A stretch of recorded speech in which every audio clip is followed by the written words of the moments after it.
The Dentalpreneur Podcast. Okay, doctor, it's time to put down that handpiece. You're listening to the show dedicated to helping dentists get their lives back. It's time to decrease your stress, increase your profitability, and regain your passion. Now introducing your host, Dr. Mark Costas. Well, welcome back, everybody, to another Lady Leaders webinar. We are super excited. We have Mark Costas himself, one of the main owners of DSN, to just come on a webinar and, discuss when it's time to be bringing on an associate. And as everybody knows, I kind of make these agendas, well, I should say kind of the schedule for webinars, usually a whole year ahead of time. But what's crazy is a lot of times I feel like I'm prophesizing what's going to start coming up in all the coaching calls. And it's funny, as this one was coming up, I found that Mark, in a lot of the hot seats we just did, and a lot of my calls recently, people really are talking about, is it time to bring on an associate? And the thing that I'm loving is within DSI, people are starting to talk about it way sooner than they ever did before. Which is super fun for me, because a lot of times what I find, on coaching calls, if they haven't been in the mastermind long, or they haven't listened to a ton of stuff, is a lot of doctors, owner doctors, tend to try to spend more time working, add more days, add more hours to accommodate the patients, or I'll add another hygienist and just add more time. And often they get to the redlining phase before they even stop to question, is there time for an associate, or how do I get an associate, or do I even have enough for, work for an associate? So what I wanted to start off with both of you is knowing that a lot of doctors wait a little bit too long to get an associate. What are some of the flags that you see when it comes to, doctors often being scared or waiting too long to bring on that associate? First of all, you're so right. Just today, I did a couple of coaching calls, and that was the topic of both, interestingly enough. So yes, there is a lot of, I guess you could call it fear. I would call it more like over-analysis, paralysis by analysis, when it comes to bringing on an associate. And when I love that you kind of broke this into like yellow flags versus red flags. I thought that was very clever. It's like, well, what are some of the yellow flags? Like, are there some warning signs, or like what is a good indicator of when is an appropriate time to even start thinking about an associate? And you are right. From what we've seen from inside DSI, people have a tendency to procrastinate and wait just a little bit too long before they start to consider it. And then without the realization that sometimes it takes months. So you have to actually start thinking about this before the true indicators are saying, yes, double thumbs up, right? You have to kind of look at the trajectory of the way things are happening, how things are actually progressing within your practice. So if you think that maybe you'll be there in 3 months, 4 months, you need to start thinking about it now. If you think that you'll be there in 6 months, it might be time to start poking around and even start doing some investigation now. But to your point, though, I think that one of the big things is that we have to be sure that we have enough patient flow to support a doctor, but I think that is very dependent upon a lot of things. That's dependent upon the physical capacity of the dental practice. That's dependent upon how dependent you are on your own personal income, and if you could take just a little bit of a haircut as the owning doctor and give up some of your production if necessary to bring on a full-timer. I think that is there enough hygiene to support a new doc? Is there enough patient flow to support a new doc? Those are some of the things that I look at. Also, case acceptance, right? So if your current case acceptance is hovering in the 40% and you're unequipped or don't feel qualified to train somebody and onboard somebody to give a decent case presentation, and you haven't been successful in that yet, then you're going to have an inefficient model that you're bringing them into. So those are just some of the things that I think about right off the bat. Yep, absolutely. Ashlee, what about you? What have you seen with, and I wanted to actually specifically ask you team-wise, what do you see as things that the teams are noticing when doctors are waiting just a little bit too long to bring on an associate? That's a good question. I think it happens when there's frustration. Like you're setting goals with your team, right? Like they have production goals that they're going to hit, and they have, those types of things. And if your team is coming to you and they're like, Doc, I can't get a new patient in for, 4 months, but I'm still supposed to hit these things, but we can't get anyone in from this time. I think that's a good point to start paying attention and hopefully hitting that before it gets too far, like Mark was saying as well. Sorry, dog barking. Well, and the thing that I find is, and I obviously for myself, but then, to both of your points is from the team standpoint, a lot of times we start to, when we're redlining, they're redlining. So when we're running 2-3 columns, trying to fit more in, trying to squeeze it in, I always joke if the whole, like, we once in a while have to work through lunch means we always work through lunch. Mm-hmm. We once in a while add emergencies at the end of the day turns into we're always doing that. Teams often start to feel the effects of that. What used to be once in a while is now becoming all the time. Mm-hmm. The other thing that I find is teams will start to complain of there's no time to actually work on implementation. So sometimes doctors, that means literally, if you have 2 assistants and they are both running nonstop all day long with no time to implement, you'll never be able to get your systems solid because they just don't have the time unless they're coming in on off time, which I'm not here to say is right or wrong, but just teams may start to complain about those things. Mm-hmm. From the doctor's side, Mark, I absolutely, everything you just said is exactly, what often I'm hearing is they're finding their days are often really, really busy, but I would always caution doctors to make sure are your days busy or productive. Mm-hmm. Once, what you said too is I'm always looking at, if you're having a busy day, but you're hitting your goals, then you are probably in a good position to be able to give some work to somebody else and equip them well. Mm-hmm. And that presentation I just did, actually, that's one of my biggest things I look at is the dollar per treatment plan, the dollar per treatment plan. And I want to find out, can somebody treatment plan comprehensively? Yeah. Because if in your office you do some more, bigger procedures or extractions and implants and things like that, it's super, you're in a great position to bring on an associate with the right, metrics. However, we've got to ensure that you can actually discuss really optimal care for all patients, have a good treatment acceptance so that you can mentor somebody up as well. One of the big leading indicators that I know, obviously Jake has taught us is really looking at the number of exams that you have per month. Mm-hmm. And that's something that, here's my only thing with that is I think we can get really pigeonholed into, we need 150 to 175. And I tell people like so many things in dentistry, that's a generalization. In my mind, you have to really look at, is this fee for service? Is it out of network? How many new patients do you get versus how many limiteds do you get? Are you equipped to do same day treatment and things like that?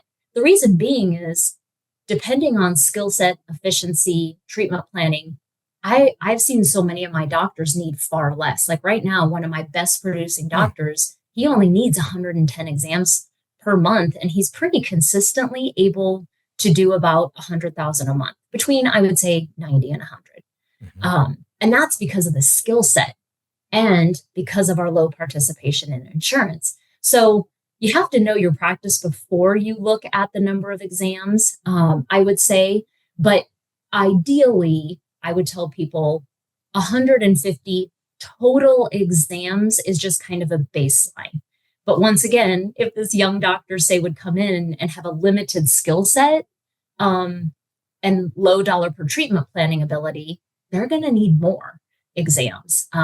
They can use less exams if they have a bigger skill set, they're more efficient, and they know how to treatment plan. But I'm going to stop there and kind of check in with both of you. Mark, did anything spur when I was talking about some of those flags to bring in associates? A lot of things. First of all, I love that you talk about dollar average per treatment plan. That is something that a lot of people don't analyze. I think that is so important when you're looking to calibrate philosophies, right? So if you have a really super productive schedule yourself and you're considering bringing on an associate and you don't have an effective kind of onboarding and calibration process. I've seen this happen personally when I wasn't as smart as I am now because of the people that I hang around, right? So like I have an average of let's just say $3,500 to $4,500 per. My average case presentation is about that, right? And I'm like, okay, this person has 2 years of experience. They came from a very busy office. I'm going to abdicate their kind of new patient experience to how they've done it in the past. And I'm just going to go about my way and remove myself as the bottleneck from this situation and liberate some time so I can spend some time acting as a CEO instead of a clinical provider, et cetera.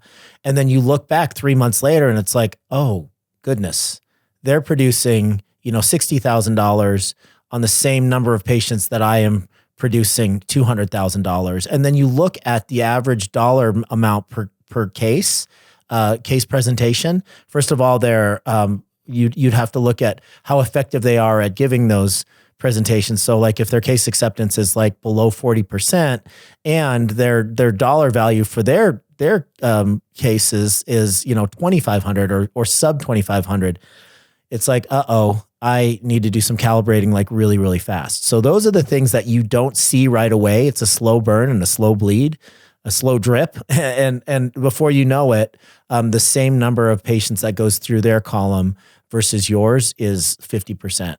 So I love the fact that that is one of the metrics and one of the KPIs that you track is dollars per case presentation on average. So that's awesome.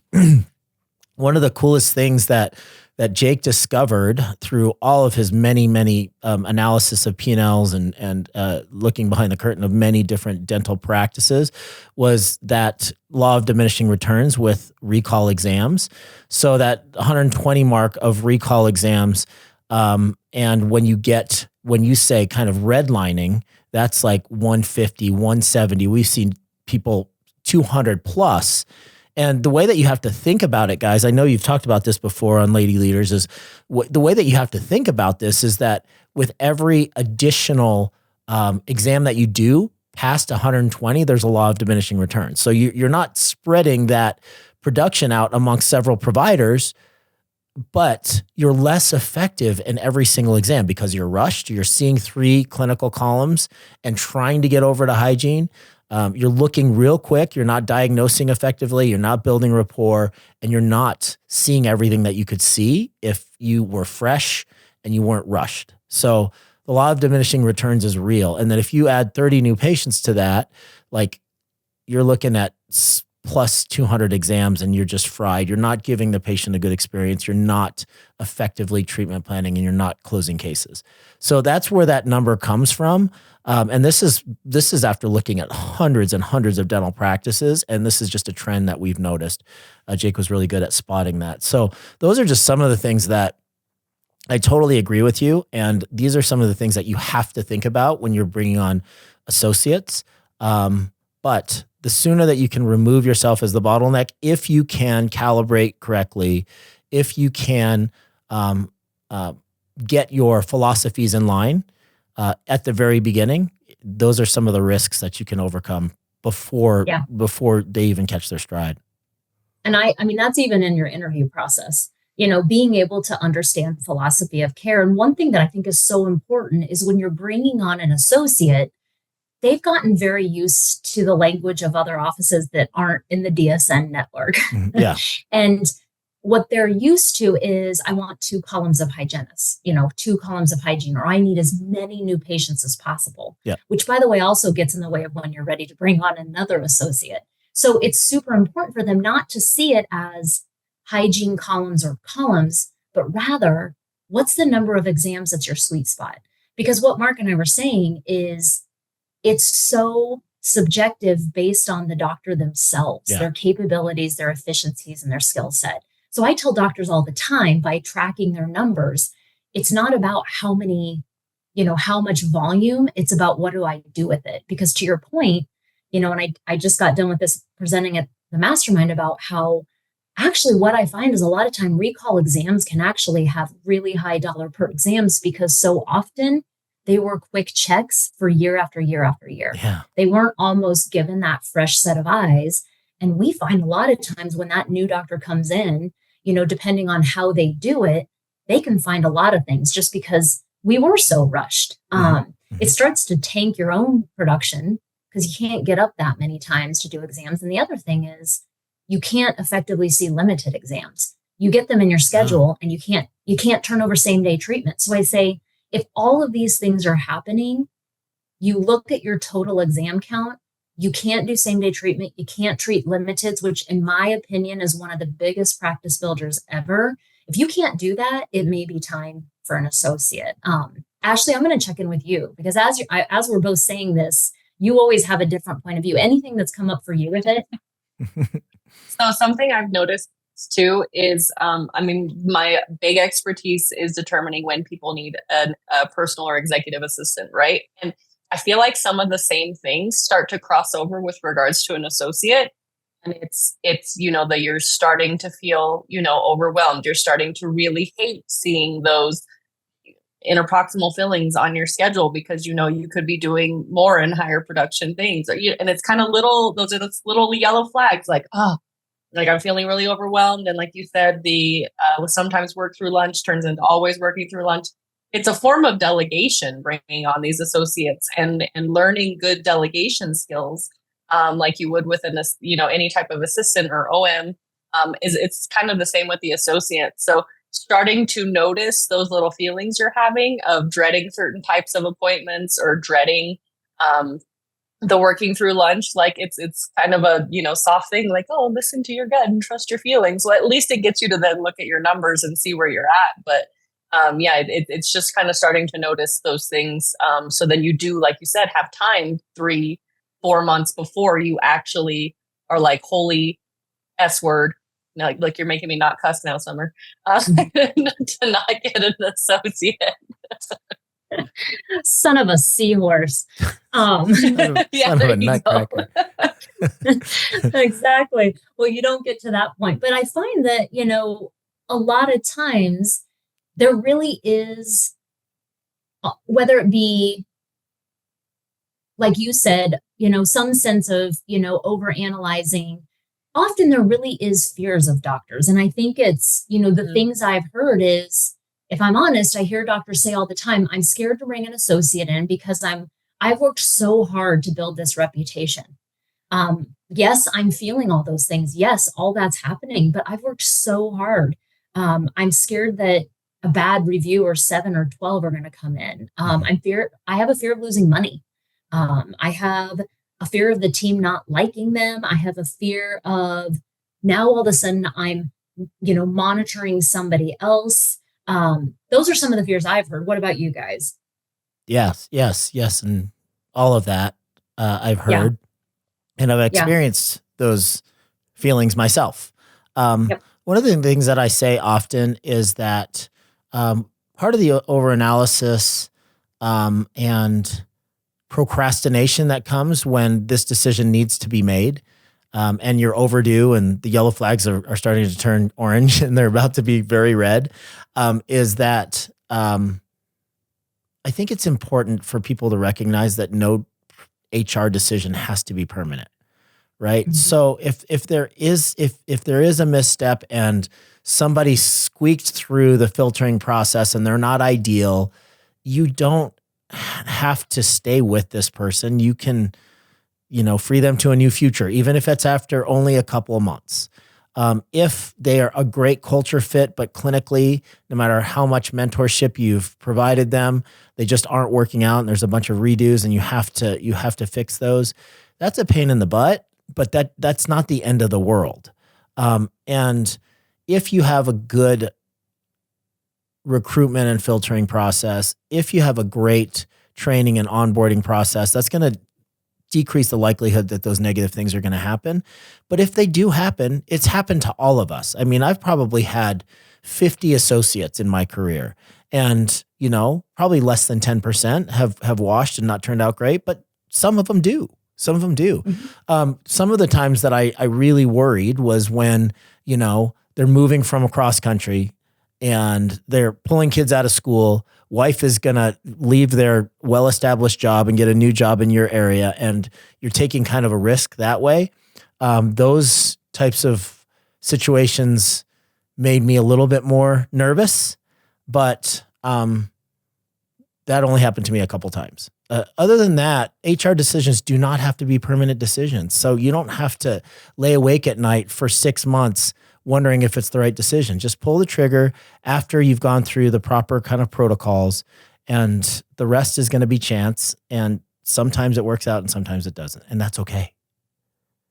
Yep. I have to add to that too, Mark. I mean, that example too of when you were moving someone across the country, because I was there. I remember this. Yes. You know exactly who I'm talking about. Yeah.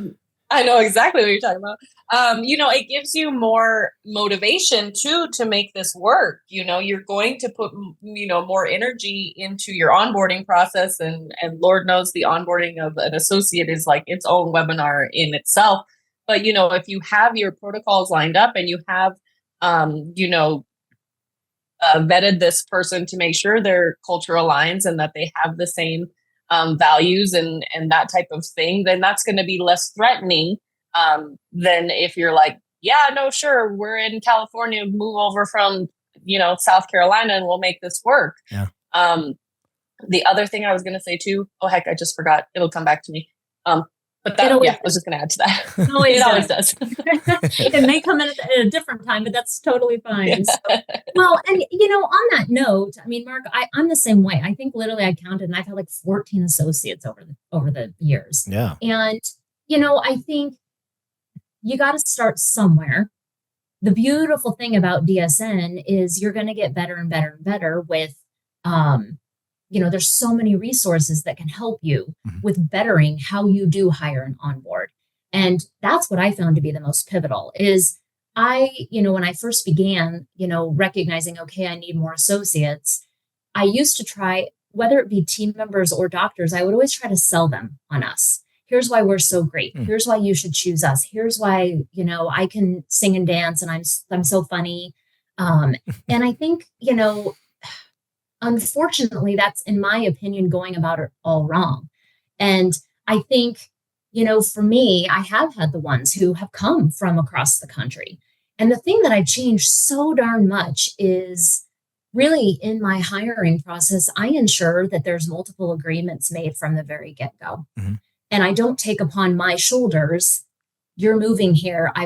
To your point, I'm going to do what I can to make it work. I'm sure the heck going to make sure that my onboarding is solid. I'm going to make sure, I was prepared. But what I'm not going to do is put that burden upon my shoulders. What I am going to do is say, this is who we are. This is what we're about. This is what we care about. My stuff is open to you to be able to see and make a transparent decision for yourself. This is what it's going to look like when you get here. I invite you to come out, spend as much time as you can, because listen, I get that this is a big decision. And when you come, this is what you can expect from us. And this is what we need to be able to expect from you. If that's something we can have an agreement on, then I don't feel that sense of, no matter where they come from, whether they came from another office or they came from across the country, I try to be really careful about how I interview, the methodology around interviewing, which is a whole separate, once again, webinar. But I've just gotten to where I refuse to have that power transfer end up being all with them and none with me. Because then I feel like I'm on my heels the whole time, reacting and trying to make everything okay for my associates. Oh, you need me to do this. Oh, you need me to do this. Oh, this isn't enough. And I want to ensure that I set them up for a sense of, we're going to do exactly what we said, but we're going to expect you to do exactly what you said. And I think that's helped us a ton with ensuring that we're getting the right fit. They're moving or they're doing what they need to do, to get here and set them up well and accordingly. Anything on that for you guys? Because Mark, I'm sure you've had the same thing where you used to sell them on you all the time. Yeah. I mean, there's so much wisdom in what you just said there. I mean, I think you can draw the analogy to clinical work as well, right? Like if you're excavating decay and it's 0.5 millimeter from the pulp, you didn't put that decay there. So the patient getting angry with you that 3 months later that turns into a root canal, like, come on, like this is your personal responsibility. If you are defining exactly what success looks like and you're very clear about your expectations, like clinically, here's what our expectations are from a production standpoint, from a case acceptance standpoint, from a development as a leader and communicator, this is what we're looking for. And you're super clear about it. It's in black and white. There's an accountability agreement that's signed. You have, at some point, you have to remove that responsibility from your own shoulders. So I love that. There's a lot of wisdom there, and I didn't even cover that. But yes, I couldn't agree more. But yes, there is a risk of things not working out, and it's important that you proceed anyway, despite that fear and the possibility that might happen, because the upside is so glorious. I mean, I can't, can you imagine if either one of us decided to be a single doc provider for our entire career? First of all, you and I would still be cutting crowns like after 20 years of doing this, and we would have. I don't think any of us would be here if that was. Yeah, that's true. This would not even be a thing. That's true. I mean, at some point you have to take a leap of faith and say, hey, look, if they're 90% as good as I am at anything, that's a win. So if you have a growth mindset, this is just the first step in many, many steps to what I would call that freedom practice. And what my definition of a freedom practice is a fair amount of redundancy. I used to call a freedom practice a practice that had 40% overhead and like as few moving parts as possible. 3 operatories, fine. You know, that's a freedom practice because you're not saddled with debt, et cetera. Now, my new definition of a freedom practice is there has to be a fair amount of redundancy, which means that you're not the only provider. In fact, triple yourself. There's not just one person at the front desk, but there's I don't know, 3. There's not just one hygienist. There's several. So you're less vulnerable to the whims of human resources, right? So that's that in my definition, that's the new vision of a freedom practice. And you're never going to be free if you're the sole provider or if it's you and another part-timer and you don't have enough capacity in your physical location. So there's a number of different check marks, I think, that you need to create freedom for yourself in this role. Right. Well, and I think all of us can attest that, a lot of times as doctors are struggling through these fears of the reputation of the what if it doesn't work or what if they go to the practice next door. I tell people all the time, like, you really can be ruled by fear or by love, by fear or abundance. Mm-hmm. And I'm not here to say which one's right. I'm here to say all the decisions I know personally I've ever made that were fear-based kept everything small and kept everything scary. Mm-hmm. Whereas when I took the leap of faith and I made those decisions based on love and abundance, everything has always worked out from there because I learned, I grew, I felt the freedom. I felt the sense of being able to leave my practice. And, can doctors who are sitting here right now and they're sitting in this moment saying, I hear you, I hear all 3 of you. This sounds great. I'm still just nervous about whether it be production or things like that. I want to say, I get it. And of course, can you drop all insurances? You can have a boutique practice, absolutely, and crush it, still take off 6 weeks a year. But don't forget, if something happens to your hands, or for me, if something happened to me where I couldn't practice for 18 months, I just tell people you're still in that vulnerable situation. Mm-hmm. If you are so blessed to be able to grow and consistently keep growing and adding patients, you've done something really well. So congratulations. It may be scary, but what I will say is if you're looking for freedom of time and actually ultimately financially, this can be something that adding that associate can change your whole world, I think, to our point as well. And I get it. I get that it's scary, but I'm like, you started a practice. This is less scary than starting a practice. Way less, way less, way less scary, way less risky, way less. Yep. The thing I was going to, sorry, go ahead. You remembered. I remembered. The thing that was, I forgot. I'm just kidding. So out of fear, some people won't even like place an ad. Like, you're not committing to anything at that point. It's okay just to place the ad and start to feel things out. And some people are so afraid to even just place the ad. And that's like for any position.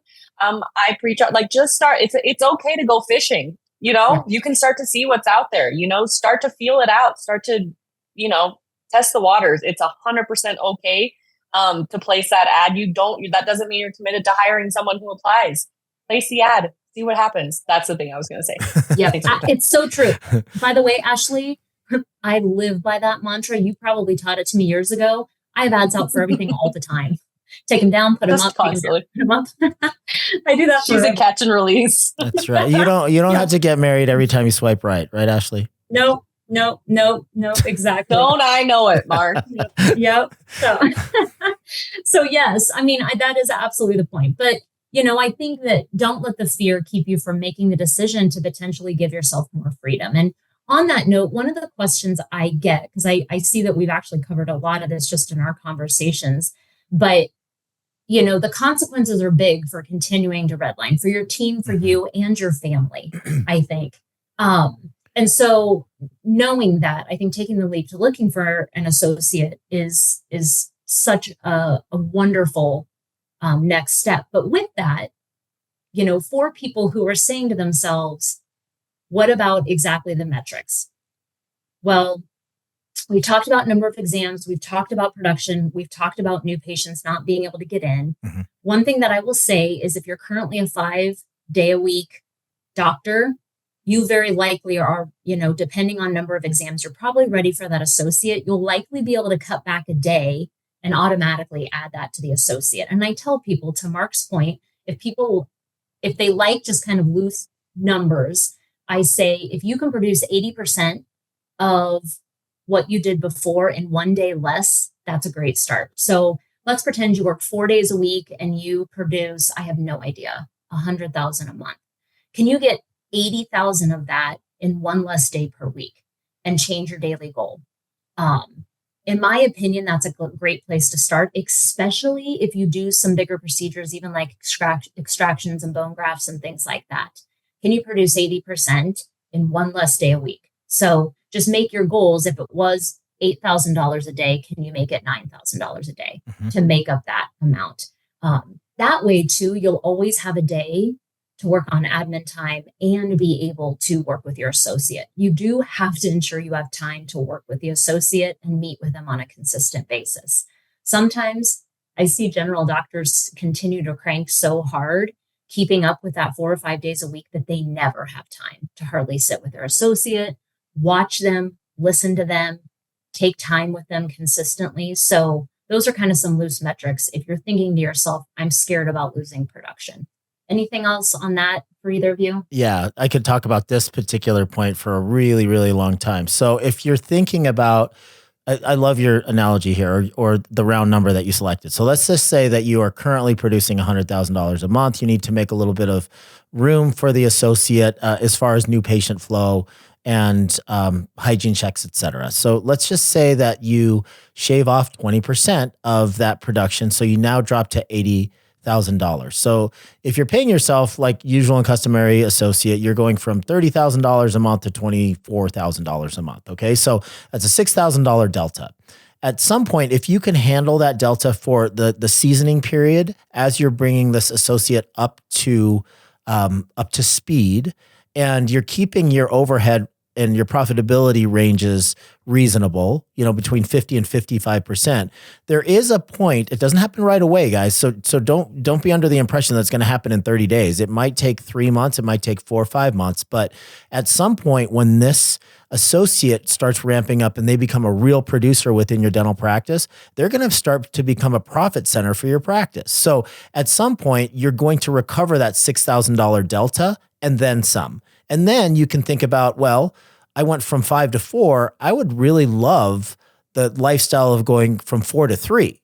And then now you're going to look at that same math and say, okay, before I was producing 100 and taking home 30, then it went to 24, but the profitability of the associate as a profit center now covered that. So as they continue to ramp up and you start to begin even further tighten down that overhead, because increasing revenue is going to decrease your fixed cost, which is going to increase your profitability, you're going to be able to close another delta of leaving for another day. And then that's how people eventually get down to 2 or 1 days or eliminate themselves as a clinical provider altogether. If you have the physical capacity for it, it can happen sooner than later, especially if you have a good demographic where new patients is no problem. But at some point, even decreasing your days is going to increase your actual take-home income if you do this the right way, if you execute well. We see it happen almost all the time. Truly.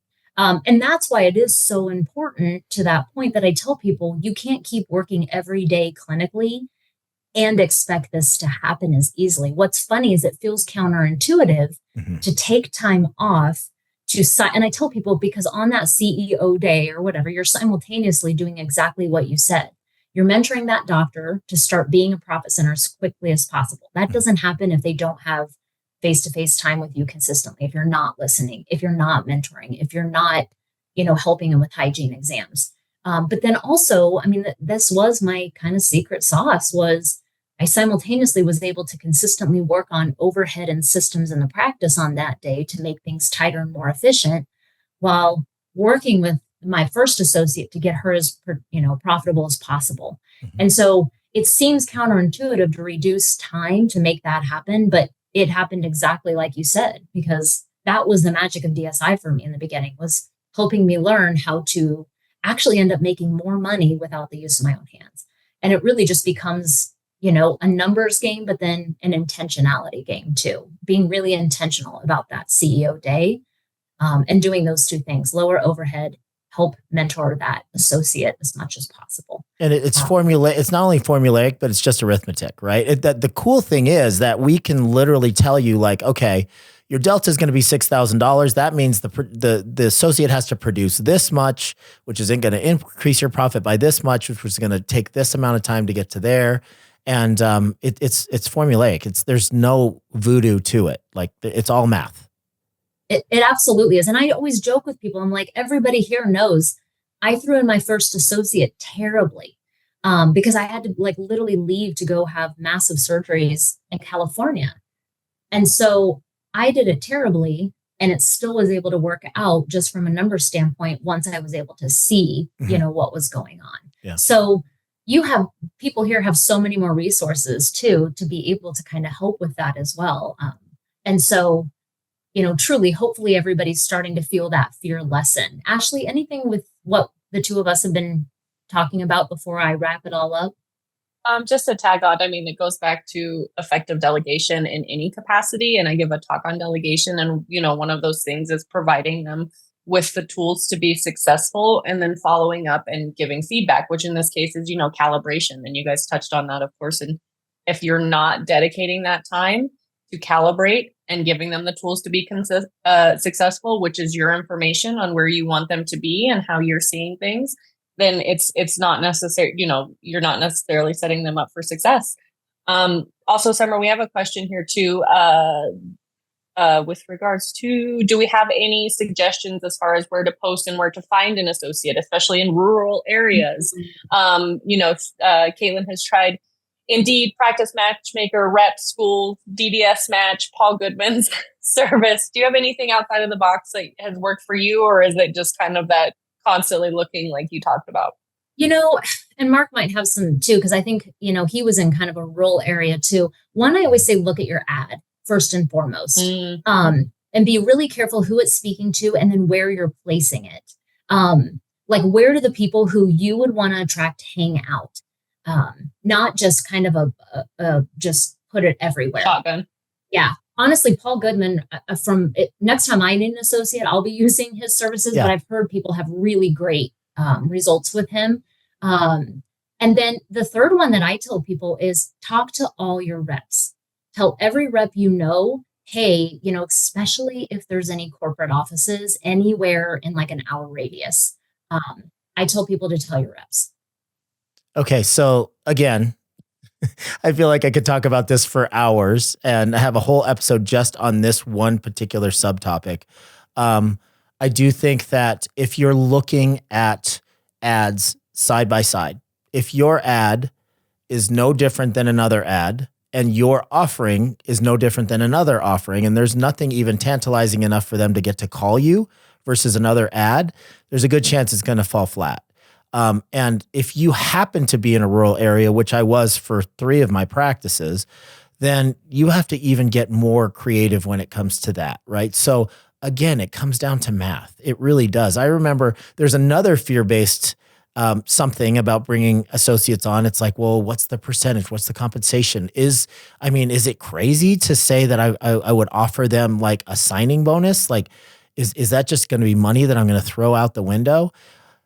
Once again, you have to have a really, really good reason or good way to separate yourself from the masses that are looking for associates, especially if you're in a rural area. So if that means signing bonus, if that means flexible hours, if that means more paid vacation, if that means a slightly higher percentage when it comes to compensation, there needs to be something that you come up with as like a radical differentiator.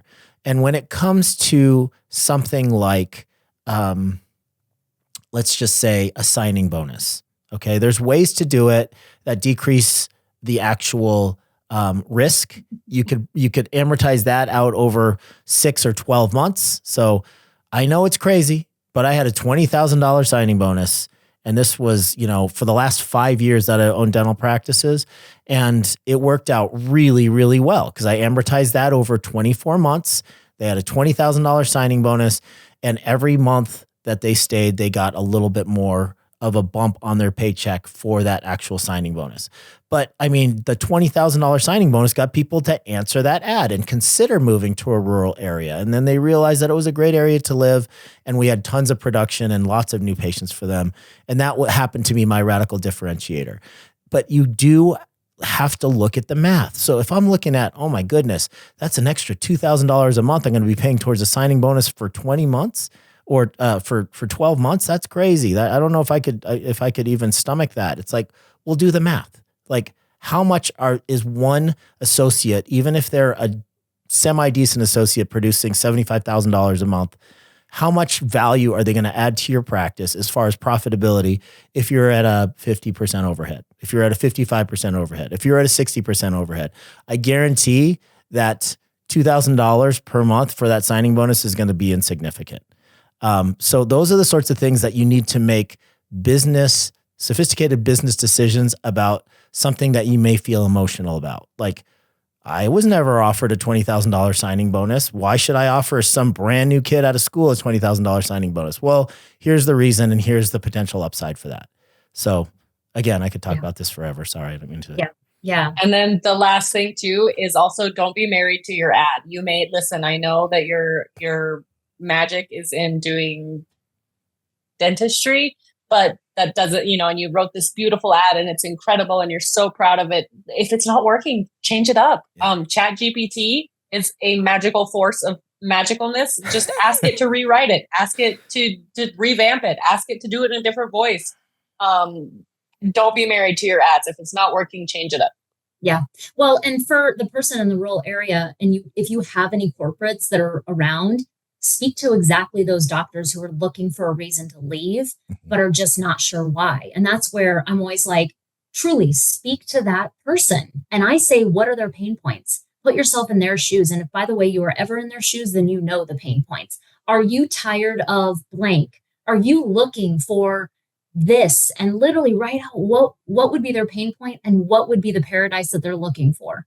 Write that all out and make that your ad and let it speak to them. And to Mark's point, like, I'll have to admit, we couldn't always offer, in the beginning, some of these big, giant things.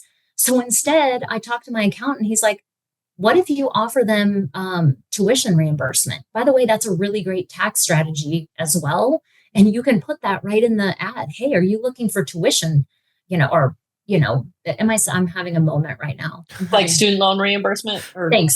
Yeah, thanks. Yeah. That's what I'm going to say. I'm blaming Vegas Air. I don't know. But it's definitely Vegas Air. Thank you. That's what I'm meaning. But that's actually a really great tax incentive. And for a lot of people under 5 years, it's something that would really speak to them. But things like that, I made a flexible benefit package because I knew some younger doctors, what speaks to them is not always the 401k.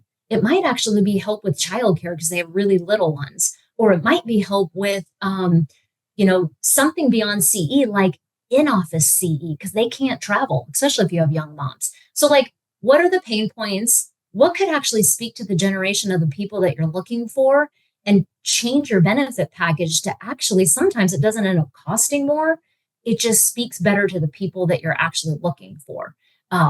Whether it be, like I said, gym memberships or flexible time off was a huge one. And I gave them some days of paid time off at $500 a day. The thought that they could have paid time off was huge for some of them. Mm-hmm. So to Mark's point, like sometimes we can get in our own way of thinking like, I never had anything like that, but you know, it is what it is. So like, if I need to switch things around to figure out how to incentivize, how to speak to the people who would really enjoy working with us, I'll do what it takes for that sake. But that is, by the way, if you're one of the doctors sitting there right now thinking, okay, fine, you guys have, convinced me that maybe it's worth looking at. The next steps really are, we talked about it, creating that ad, getting that ad ready and just posting it in the different venues. I know in the chat, there's lots of things posted around that, so take a look. You guys are so blessed that, in DSN and just there's so many options for looking at creating an onboarding packet. Creating how would you want to onboard these new doctors? Because I know for me, I didn't have that, and that would have been so helpful. And just remember what you're really more or less putting together is philosophy of care. What is your philosophy of care, and what does it look like with case examples? So show case examples. What would be the philosophy of care with it? You're going to put in there, the basics of how meetings are, the flow of the day, hygiene, exams. How do you guys kind of put those together in your office? What does it look like flow-wise? The basics of the office, things like that.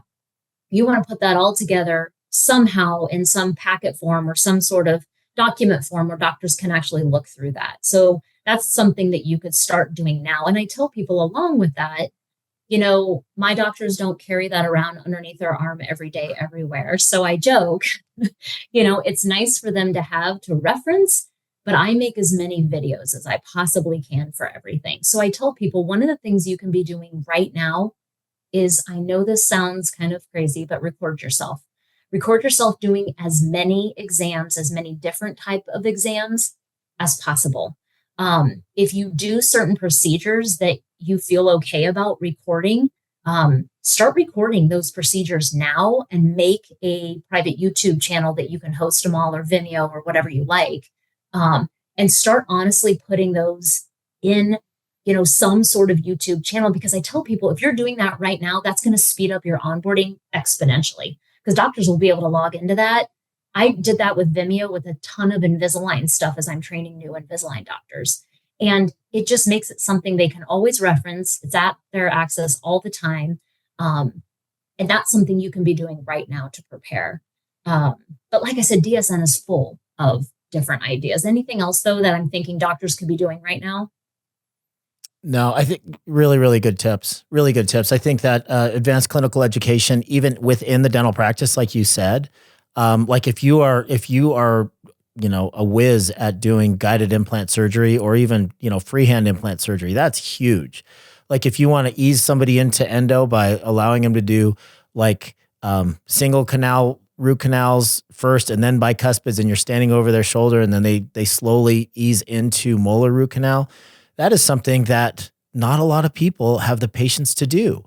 And if you don't have, the bandwidth or the budget to send them across the country for all this clinical CE, set aside time from your own schedule and stand over their shoulder and talk them through certain things. Like those are the sorts of things that people are actually looking for in lieu of like a formal residency. Or they're coming out of a residency or coming out of dental school, not feeling super confident in their clinical skills, but you see promise in them from a cultural standpoint and an ambition standpoint. Those are the people that, man, you could take them under your shoulder and just really create a clinical superstar if you onboard them correctly. So lots of really good ideas that you talked about there, Summer. Yeah. And I think so much forgive me. Sorry. No, just to add to that too, those things that you do that you think are super easy, you're like, oh man, I could do that in a heartbeat. Those are the things that, sometimes not everyone does things as super easy as you do. And, sometimes it's like you overthink that, maybe someone might not know how to do that, but if you find something super easy, or you've, a system or a routine that you have down, those are really great places to start as well. You actually took the words right out of my mouth, Ashlee, which was like, that's part of your ad right there. Like, if you do implants and you do them super well, and you're consistent with it, that's something that I would speak to Mark's point. Like, that would be part of my ad. Is if you're looking to have an incredible mentorship right here in office, you don't have to go anywhere. That's something that, we have the ability to do here. That speaks so much to exactly those kind of avatars that are looking for that CE, but they want it in-house because they can't travel as easily, or they don't want to travel as much. So you took the words right out of my mouth. So I think there's often more differentiators than people even realize as owners. So, well, to wrap it all up, I mean, hopefully we gave people an idea of what are the yellow flags that people may start to be feeling, and their teams, I think, are starting to feel. We just hate to see people get to that red flag and then have their families start to pay the price of just pure exhaustion all the time. And they can't even enjoy the weekends either. Yeah. So I think we all talked about the yellow flags. We talked about certain metrics, numbers of exams, treatment plans, things like that can really help doctors understand how to more successfully implement an associate and feel good about the metrics. We talked about what are the next steps when you're looking for an associate, as well as the fears that sometimes creep in our way that keep us from looking for associates. But anything kind of final words, both of you, before we say goodbye? No, I would just say take the leap. Don't be scared. And there doesn't have to be none of these decisions have to be permanent. If all the yellow flags are telling you to push forward, it's time. It's time. Ashlee, any final words? Yeah, I can only add to that, and that's the trust your gut, because that intuition is, if it's telling you that it's time, obviously analyze your situation, take the facts into account, but trust your gut. Yep. Well, awesome. Well, hopefully there's some good information there for everybody, some good stuff in the chat box, I know too. So thank you both for making the time. I'm super, super grateful for both of you. It was really fun. So thanks, guys. Thanks for the invite. Good luck speaking tomorrow in Vegas, Summer. I know you're going to kill it. You always do. Yeah. Oh, thank you. I appreciate it, guys. So, all right. Have a great day. We'll talk to you and see you at the next Lady Leaders webinar. Bye-bye. Thanks, guys. Bye-bye.